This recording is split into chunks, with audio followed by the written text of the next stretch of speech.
मैंने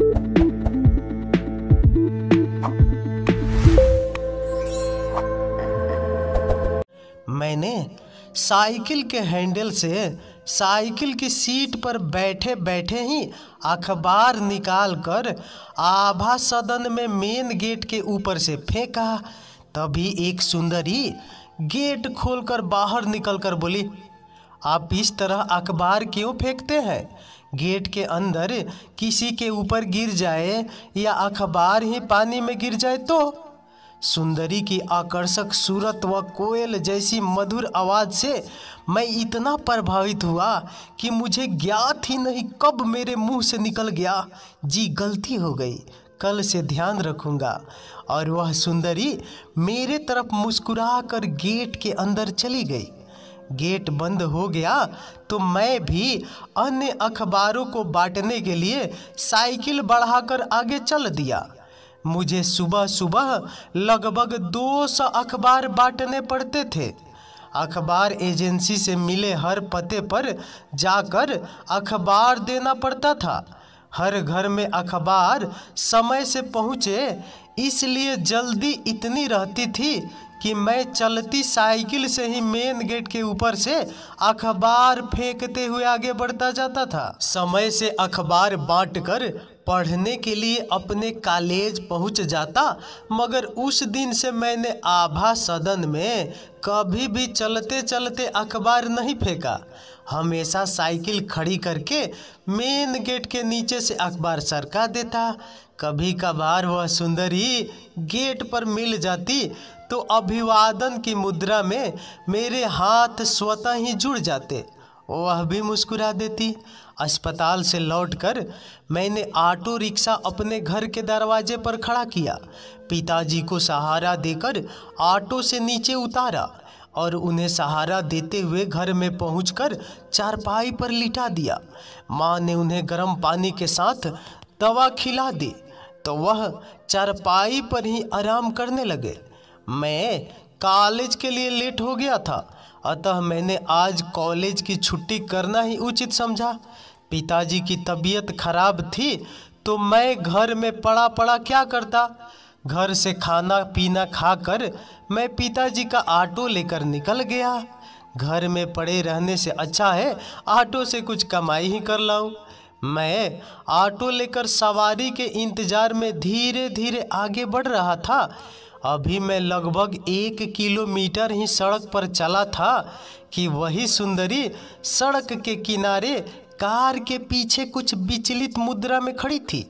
मैंने उसे देखकर ऑटो रोककर कहा, अरे आप यहाँ कैसे? मुझे देखकर वह कुछ मुस्कुराती हुई बोली, ऑफिस में एक अर्जेंट मीटिंग थी और कार को भी यहीं ख़राब होना था। दूसरी गाड़ी घर पर खड़ी है मगर अभी तक ड्राइवर नहीं पहुंचा है। यहीं से कोई टैक्सी पकड़ लूँगी, उसी का इंतज़ार कर रही थी। आप इंतज़ार क्यों कर रही हैं? मैं आपको अपने ऑटो से छोड़ दूँगा। तुम तो अखबार बांटते थे, ऑटो भी चलाते हो? ऑटो पिताजी चलाते हैं, आज उनकी तबीयत कुछ ख़राब है।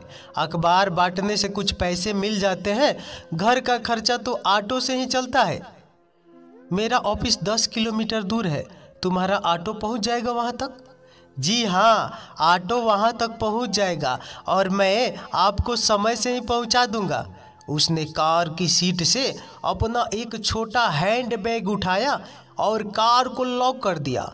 ऑटो की पिछली सीट पर बैठते हुए बोली, थोड़ा जल्दी चलना, मैं ऑफिस के लिए लेट हो रही हूँ, बस अभी आपको पहुँचाई देता हूँ। यह कहते हुए मैंने ऑटो में सेल्फ लगाया और तेज़ी से ऑटो को आगे बढ़ाकर चल दिया।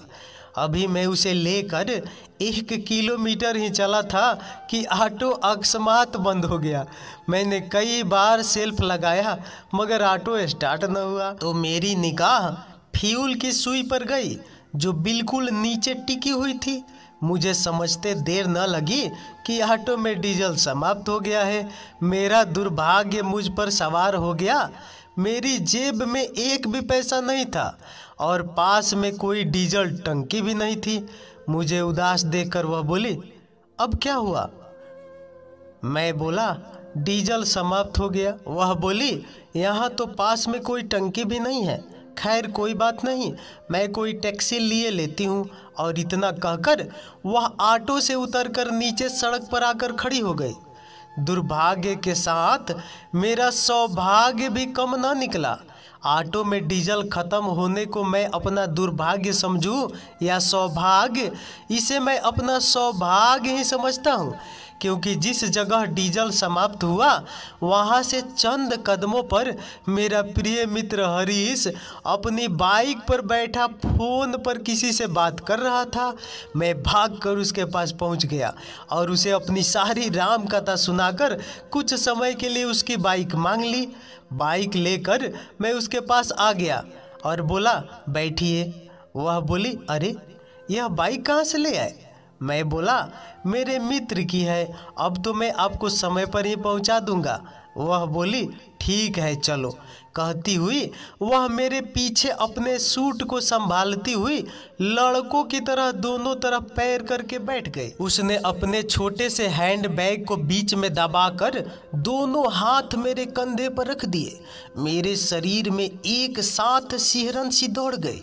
वह रास्ता बताती जा रही थी और मैं मोटरसाइकिल दौड़ाई जा रहा था। कंधे पर उसके फूल जैसे कोमल हाथों का स्पर्श बड़ा ही सुखद व रोमांटिक लग रहा था।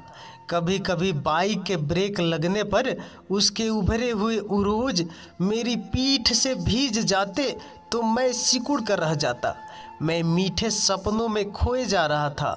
बाइक चलाते चलाते सुनहरे ख्वाब देख रहा था। हृदय की कामना थी कि यह सुहाना सफ़र कभी समाप्त ही ना हो। उसे पाने की तमन्ना हृदय में उमड़ने लगी। मेरे हृदय में उसके लिए प्यार का बीज अंकुरित होने लगा। खुशी से मेरा हृदय अंतरिक्ष में उड़ान भरने लगा।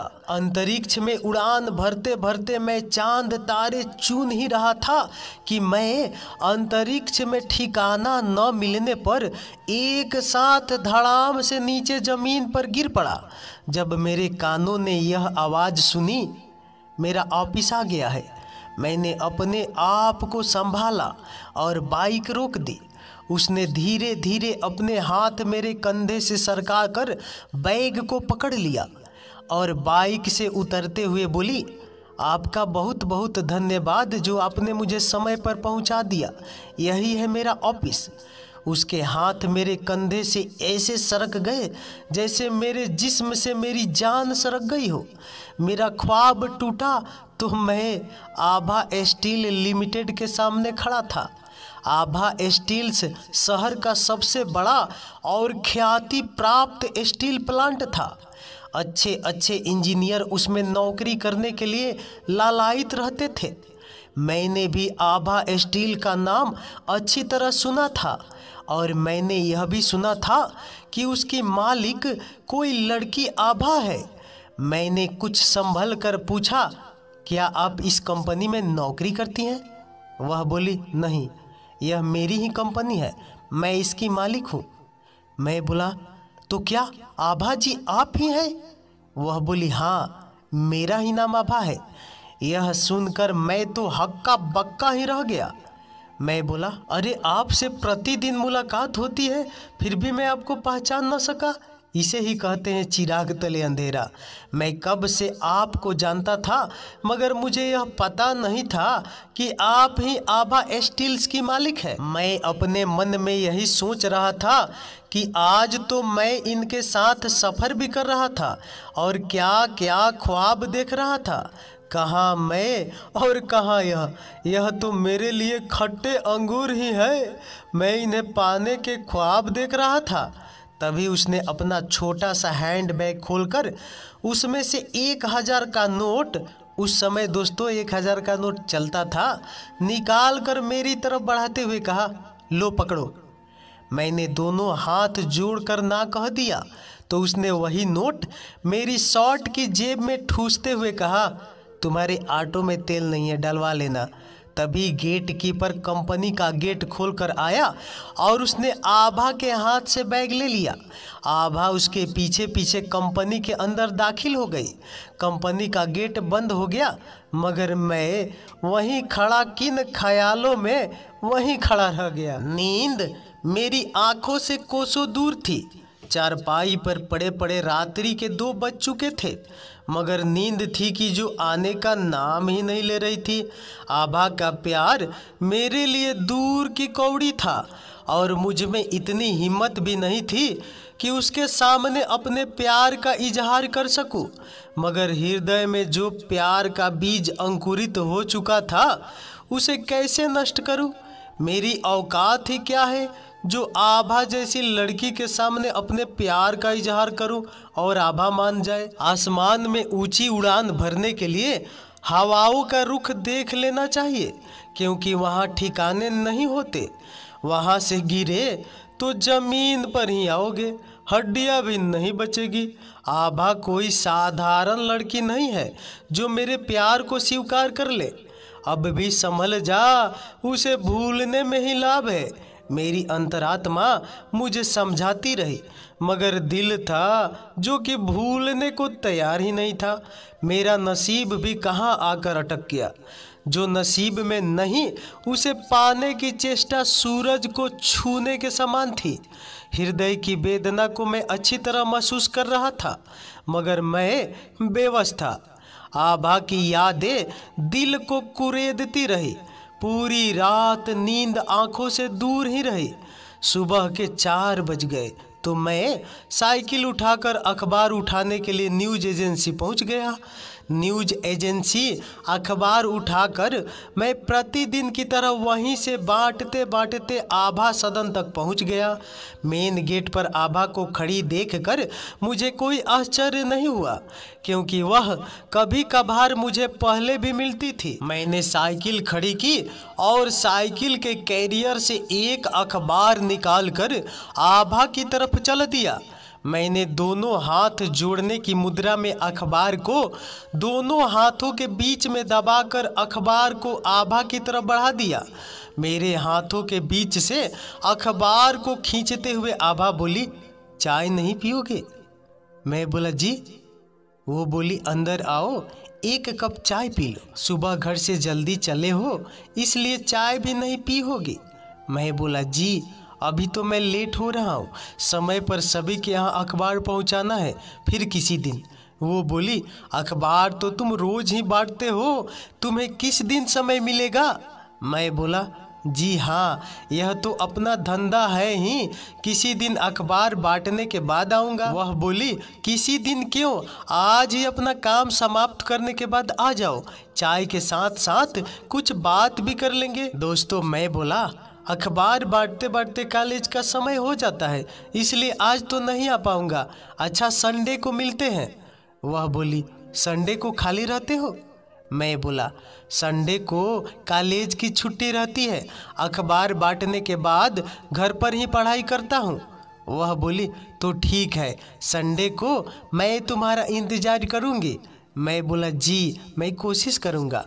वह बोली, कोशिश नहीं, मैं इंतज़ार करूँगी, तुम्हें अवश्य आना है। मैं बोला, जी अच्छा।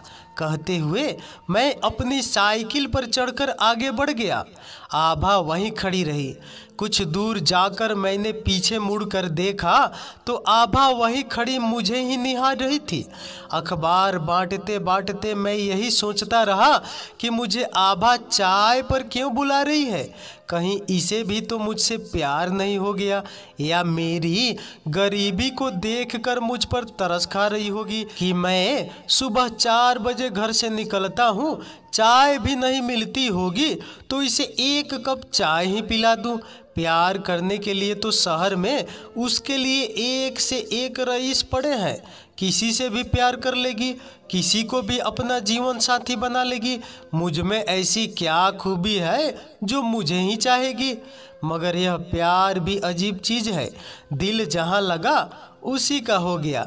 यह प्यार अमीरी गरीबी ऊंच नीच भेदभाव जाति पाति कुछ भी नहीं देखता। हो सकता है उसके दिल में भी कुछ हो सकता है वह भी मुझसे प्यार करने लगी हो। मैंने सोचा जो भी हो, इतवार को मुलाकात का वायदा तो है ही, बुलाया है उसने, हो सकता है प्यार का इजहार करने के लिए ही बुलाया हो। मेरे मन में लड्डू से फूटने लगे। मुझे अपने आप पर गुस्सा भी आने लगा कि इतना लंबा वायदा मैंने क्यों किया। अभी 4 दिन बाकी है, मैं जल्दी में भी समय निकाल सकता था। दिन में समय नहीं मिलता तो रात में भी आ सकता था।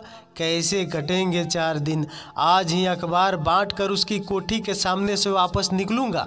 गेट पर तो वह अक्सर मिलती ही है, अगर मिल गई तो कॉलेज की छुट्टी भी मंजूर है आभा से मुलाकात के लिए।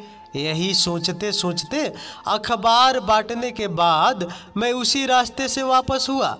पैरों ने साइकिल की रफ्तार बढ़ा दी आभा से मिलने के लिए। दिल ने भी यही मान लिया कि आभा गेट पर ही खड़ी मिलेगी और पुनः चाय के लिए कहेगी। हृदय खुशी से बल्लियां उछलने लगा। आभा सदन दूर से ही दिखाई दे रहा था और साइकिल भी वायु वेग से उड़ रही थी। मगर यह क्या, गेट बंद देखकर मैं आसमान से जमीन पर आ गया। पैरों की हवा निकल गई, जैसे मैं कितने दिनों से बीमार चल रहा हूँ। साइकिल की रफ्तार पर भी ब्रेक लग गया।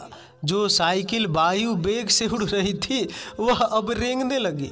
रेंगते रेंगते चलकर मैंने कॉलेज जाना ही उचित समझा। 4 दिन मेरे कैसे गुजरे यह आपको मैं क्या बताऊं। हाँ, एक एक दिन एक एक युग के समान गुजरा।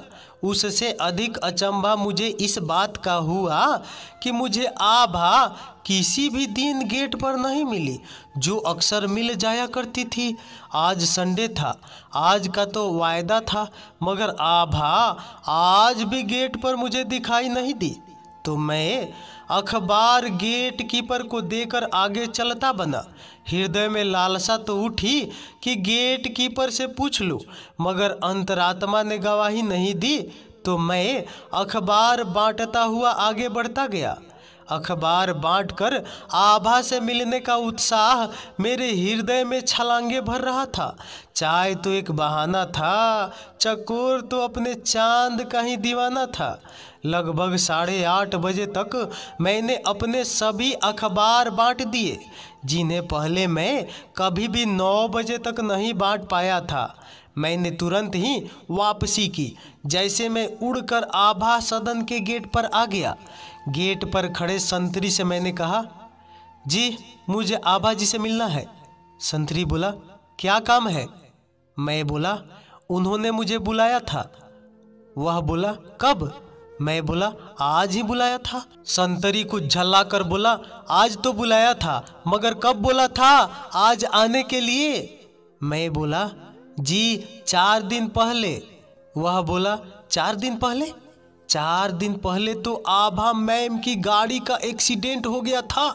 उन्हें बहुत गंभीर चोटें आई है, तभी से वह अस्पताल में भर्ती है। उनके गुर्दे। संतरी ने आगे क्या कहा मुझे भी होश नहीं है।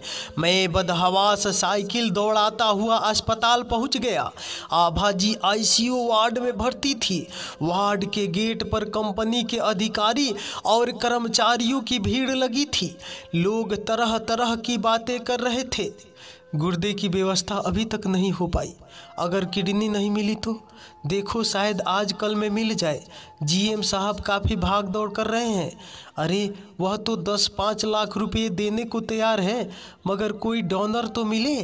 यही बातें सभी कर्मचारी कर रहे थे। लोगों की तरह तरह की बातों को सुनकर मुझे समझते देर न लगी कि आभा को गुर्दे की आवश्यकता है। मेरे लिए इससे अधिक अच्छा अवसर और क्या होता आभा के काम आने का। वहाँ खड़े लोगों से मैं परिचित तो नहीं था, मगर मैंने वहाँ एक बंदे से कह दिया, मैं आभा मैम के लिए गुर्दा दान करना चाहता हूँ। खड़ी भीड़ में जैसे खुशी की लहर दौड़ गई। तुरंत जीएम साहब को सूचना दी गई तो वह भी वहीं हाजिर हो गए और मुझे देखकर खुशी से बोले, क्या तुम अपना एक गुर्दा दान करना चाहते हो? मैं बोला, जी हाँ, आभा के लिए तो मैं अपना जीवन भी दान कर सकता हूँ।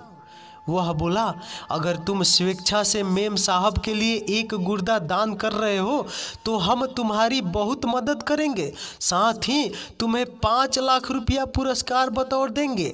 अन्य कोई आवश्यकता हो तो बेझिझक कह देना। मैं बोला, जी मैं किसी पुरस्कार या मदद के लिए गुर्दा दान नहीं कर रहा हूँ, मैं तो आभा जी के लिए गुर्दा दे रहा हूँ।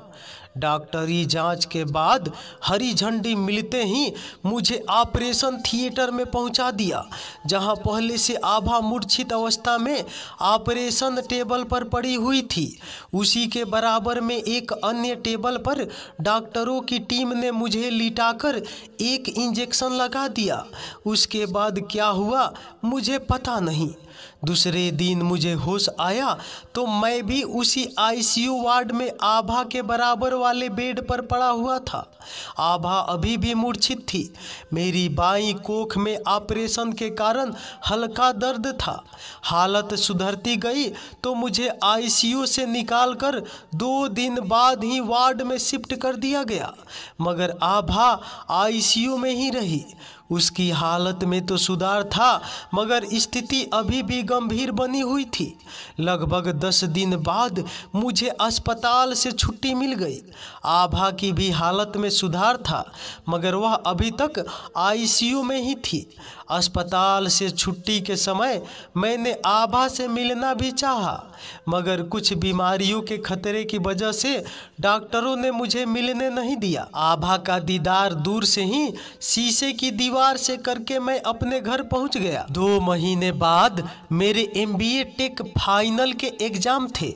कुछ ऑपरेशन के कारण डॉक्टरों ने भी आराम करने की सलाह दी, तो मैंने एग्जाम होने तक अखबार बांटने का काम छोड़ दिया। घर पर ही रहकर अपनी परीक्षा की तैयारी में जुट गया। परीक्षा का परिणाम आते ही मेरी खुशी का ठिकाना न रहा, जब मुझे कॉलेज कैंपस से ही धर्मा स्टील प्लांट में असिस्टेंट प्रोडक्शन मैनेजर का पद 9 लाख पैकेज के साथ मिल गया। धर्मा स्टील आभा स्टील से छोटी कंपनी थी, मगर मेरे लिए 9 लाख का पैकेज बहुत बड़ी रकम थी। मैंने धर्मा स्टील प्लांट में कार्यभार संभाल लिया तो कंपनी ने मुझे रहने के लिए फ्लैट व आने जाने के लिए 4 पहिया वाहन उपलब्ध करा दिया।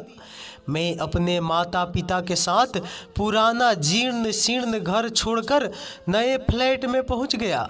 पिताजी का ऑटो भी मैंने बेच दिया। वह भगवान के भजन में अपना जीवन यापन करने लगे। घर में झाड़ू पोछा कपड़े व बर्तन धोने को नौकरानी आने लगी, जिससे माँ को भी आराम मिल गया। मैंने कंपनी के प्रोडक्शन में नए नए प्रयोग कर सुधार करना शुरू कर दिया। साल के अंत तक परिणाम भी अच्छे आने लगे। धर्मा स्टील में कम लागत पर उत्तम गुणवत्ता का अधिक माल तैयार होने लगा, जिससे बाजार में धर्मा स्टील की धाक जम गई। माल कम कीमत पर मिलने लगा तो साल के अंत तक धर्मा स्टील के कारोबार में बहुत उछाल आया। धर्मा स्टील ने कारोबार के पहले 1 बीत वर्ष में ही आभा स्टील को पीछे छोड़ दिया। आभा स्टील का कारोबार वैसे तो पहले की तरह ही चल रहा था, मगर गत वर्षों से धर्मा स्टील प्लांट ने प्रोडक्शन व बाजार में आभा स्टील को पीछे छोड़ दिया। आभा ने कई बार अधिकारियों की मीटिंग भी ली, मगर स्थिति में अधिक सुधार न हुआ तो आभा ने GM को धर्मा स्टील का उदाहरण देते हुए कहा, उनका प्रोडक्शन कैसे बढ़ गया, जबकि वह तो हमारे सामने कुछ भी नहीं थे। हमारा प्रोडक्शन व हमारे माल की डिमांड क्यों नहीं बढ़ी? धर्मा स्टील प्लांट हमारे सामने एकदम नई कंपनी है और वह देखते ही देखते हमसे आगे निकलती जा रही है। क्या कारण है? GM बोला, गत वर्ष धर्मा स्टील प्लांट ने एक नए इंजीनियर सूरज धवन को अपॉइंट कर प्रोडक्शन मैनेजर बनाया था। तभी से धर्मा स्टील का प्रोडक्शन गति पकड़ता गया। प्रोडक्शन अधिक हुआ तभी बाजार में उनकी स्थिति हमसे अच्छी रही। वह बोली, सूरज धवन का नाम मैं पहली बार सुन रही हूँ। क्या आपने कभी सूरज धवन से मुलाकात की है? वह बोला, जी नहीं मैम, सूरज धवन कोई नया ही लड़का है, धर्मा में उसका फ्रेंड्स अपॉइंटमेंट है। आभा बोली, आप कल उससे मिलने की कोशिश करें, या ऐसा करें कल उसे हमारे ऑफिस में ही बुला ले, वहीं बैठकर उससे बात होगी। किसी भी कीमत पर उसे अपने यहाँ जोड़िए, चाहे हमें उसके लिए दुगुना वेतन ही क्यों न देना पड़े। मुलाकात के लिए लेटर टाइप करके अभी उसके कार्यालय को भेजिए। जीएम बोला, जी मैम, अभी लेटर भिजवाता हूँ, कहते हुए जनरल मैनेजर आभा के कार्यालय से निकलते हुए अपने कार्यालय में पहुँच गए और एक पर्सनल लेटर टाइप कर एक कर्मचारी द्वारा धर्मा स्टील प्लांट में सूरज धवन के कार्यालय में पहुँचा दिया, जिसमें आभा से कल कार्यालय में मुलाकात का आमंत्रण था। यूँ तो शाम 4-5 बजे ही ऑफिस का काम समाप्त हो जाता था, मगर मैं नए नए प्रयोग करने के लिए अक्सर रात 8-9 बजे तक प्लांट में ही रुकता था। आभा का पत्र मिलने के बाद हृदय में एक अजीब उल्लास पैदा हो गया। आभा के पत्र ने हृदय में दबे हुए प्यार को प्रज्वलित कर दिया। पहले मैं अखबार बांटता था तब तो अक्सर चांद का दीदार हो जाता था, मगर अब मुलाकात का कोई बहाना भी नहीं था, इसलिए 1 साल का समय निकल गया। मगर आज पत्र ने मुलाकात की चाहत पैदा कर दी। दिल तो चाह रहा था कि आज शाम को ही आभा सदन में जाकर मिल लूं, मगर यह शिष्टाचार के विरुद्ध था। कल के लिए निमंत्रण था, कल का इंतजार अवश्य करूंगा, क्योंकि लोग तो इंतजार में जीवन व्यतीत कर देते हैं। मेरे लिए तो एक रात का ही सवाल था। इंतजार की घड़ियां कितनी लंबी होती है, आज यह मैं महसूस कर रहा था। रात जैसे कांटे नहीं कट रही थी। आभा की याद रह रह कर दिल को कचोट रही थी। मैं जानता था कि आभा का प्यार मेरे लिए दूर की कौड़ी है, अतः मैं आभा को भूलना ही चाह रहा था। इसलिए मैंने 1 साल से आभा से मुलाकात तक नहीं की, मगर आज आभा के पत्र ने मेरी भूली बिसरी यादों को ताज़ा कर दिया।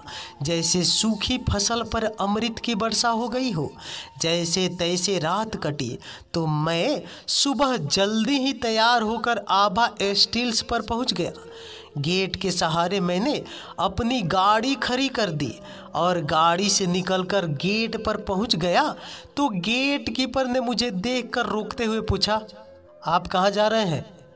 मैंने आभा का पत्र दिखाते हुए कहा, आभा जी ने मुझे बुलाया है, उनके पास ही जा रहा हूँ। गेट कीपर बोला, मैडम अभी नहीं आई हैं, आप चाहें तो वेटिंग रूम में बैठकर उनका इंतज़ार कर सकते हैं, वह लगभग 10 बजे तक आएंगी। 10 बजने में अभी आधा घंटा बाकी था। वेटिंग रूम में बैठकर क्या करूँगा? मैंने गेट पर खड़े रहकर ही इंतज़ार करना उचित समझा। मैं गेट पर खड़ा इंतज़ार कर रहा था, तभी लगभग 10-15 मिनट बाद ही एक चमचमाती कार रोड से उतरकर आभा स्टील्स के गेट पर आकर खड़ी हो गई। गेट कीपर ने गेट खोला, तब तक आभा ने गाड़ी से उतरकर ड्राइवर को आगे बढ़ने का इशारा दिया। ड्राइवर गाड़ी लेकर अंदर प्लांट में घुस गया और आभा मेरी तरफ देखकर मुस्कुरा कर बोली, अरे तुम यहाँ कैसे खड़े हो? मैं बोला, जी आप पर एक चाय ड्यू थी, सोचा आज आपको कर्ज मुक्त कर ही दे, जो चाय आप पर ड्यू है उसे आज पी ही ले। वह बोली, अरे क्यों नहीं, चाय भी मिलेगी और चाय के साथ मिठाई भी, आओ अंदर ऑफिस में बैठकर बात करते हैं। आभा के पीछे चलते चलते मैं ऑफिस तक पहुंच गया। आभा का इशारा पाकर मैं ऑफिस में पड़े सोफा पर बैठ गया। आभा एक कर्मचारी को कुछ निर्देश देकर मेरे सामने सोफे पर बैठते हुए बोली, अब बताओ कैसे हो आजकल? मैं बोला, जी ठीक हूँ। वह बोली, क्या कर रहे हो आजकल? तुम्हारा अखबार का काम कैसा चल रहा है? काफ़ी दिनों से तुम अखबार देने क्यों नहीं आ रहे हो? तुम्हारी जगह कोई दूसरा लड़का अखबार देने आ रहा है। मैं बोला, दोस्तों मैंने अखबार बांटना छोड़ दिया है। तो वह बोली, तो क्या पिताजी के ऑटो से ही घर का खर्च चल रहा है? मैं बोला, नहीं, पिताजी का ऑटो भी मैंने बेच दिया है। तो घर का खर्च? तभी कुछ कर्मचारी चाय, मिठाई व कुछ ड्राई फ्रूट सामने टेबल पर रखकर चले गए। हम दोनों ने चाय के कप उठा लिए और चाय की चुस्कियाँ लेने लगे। चाय की चुस्की के साथ ही आभा बोली, तुमने बताया नहीं आजकल क्या कर रहे हो? अगर इस समय कोई काम ना हो तो बताना, मैं तुम्हारी पूरी मदद करूंगी। हाँ, तुम्हारा नाम क्या है? आज तक तुमने कभी अपना नाम भी नहीं बताया। मैं बोला, जी आपने पहले पूछा ही कब था? मैं आगे कुछ बोल पाता तब तक प्लांट के जनरल मैनेजर ऑफिस में आ गए और मुझे देखकर कुछ आश्चर्यचकित रह गए। आभा ने जनरल मैनेजर को देखते ही कहा, अंकल जी, सूरज धवन का कोई संदेश आया क्या? जीएम साहब आत्मविश्वास भरी लंबी सांस लेकर मुस्कुराते हुए बोले, मैडम, सूरज धवन का तो अभी तक मेरे पास कोई संदेश नहीं आया, मगर आप जिस सूरज की मुझसे 1 साल से पूछ रही थी, वही सूरज आपके सामने बैठा है। यह वही सूरज है जिसने आपको अपना एक गुर्दा दान किया था। उस समय इसने अपना नाम सूरज ही लिखवाया था। अस्पताल से छुट्टी होने के बाद यह कभी मिल न सके क्योंकि उन्होंने अपना पता दर्ज नहीं कराया था। प्लांट के जनरल मैनेजर की बात सुनते ही आभा मेरी तरफ कृतज्ञता भरी नज़रों से देखने लगी। उसके हृदय में छुपा प्यार फिसलकर आंखों से निकलकर कपोलों पर लुढ़कने लगा। आभा के कपोलों पर फिसलते हुए आंसुओं को देखकर मेरा हृदय द्रवित हो गया। मैं अपने आप को रोक न सका तो मेरे हाथ उन आंसुओं को पोंछने के लिए आभा के कपोलों पर पहुंच गए। आभा ने भी मेरे हाथ को अपने हाथ से वहीं दबा लिया। कुछ समय आंख बंद करने के बाद आभा आंख खोलते हुए बोली, इतना बड़ा छल किया मुझसे? मैं सिहरते हुए बोला, छल? मुझसे कोई भूल हुई क्या? हाँ, शायद इसे भूल ही समझूंगी। आभा सदैव सूरज की होती है। सूरज के बिना आभा का क्या अस्तित्व? तुमने सूरज बनकर आभा को प्रकट तो किया, मगर सूरज बनकर भी सदैव छुपे ही रहे। इसे तुम्हारी भूल समझूं या अपना नसीब? मैं बोला, मैं कुछ समझा नहीं। वह बोली, इसमें समझने की क्या बात है? तुम अगर मुझे अपना गुर्दा ना देते तो यह आभा कहाँ होती? गुर्दा देकर तुमने जो मुझे जीवन दान दिया है, तभी तो यह आभा तुम्हारे पास बैठी है। अन्यथा उसी समय मर गई होती तो यह जीवन तुम्हारा ऋणी हुआ कि नहीं? यह जो दिल धड़क रहा है तुम्हारे ही कारण, यह जो श्वास आ रही है जा रही है तुम्हारे ही कारण। आभा के जीवन की जो आभा है उसके सूरज तुम ही तो हो और तुम भी अब तक छुपे रहे। इतना कहकर आभा ने अपना सर मेरे कंधे पर रख दिया तो मेरे हाथ की उंगलियां बरबस ही आभा की आंखों के आंसू पोंछने लगी। प्लांट के जनरल मैनेजर तभी से गुमसुम बैठे सब नज़ारा देख रहे थे। उनकी अनुभवी आंखें आभा के चेहरे को पढ़ रही थी।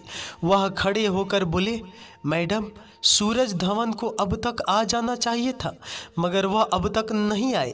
मैं उसके पास पुनः संदेश भेजता हूँ। और इतना कहकर वह बाहर निकल गए तो आभा मेरे गले से लग गई।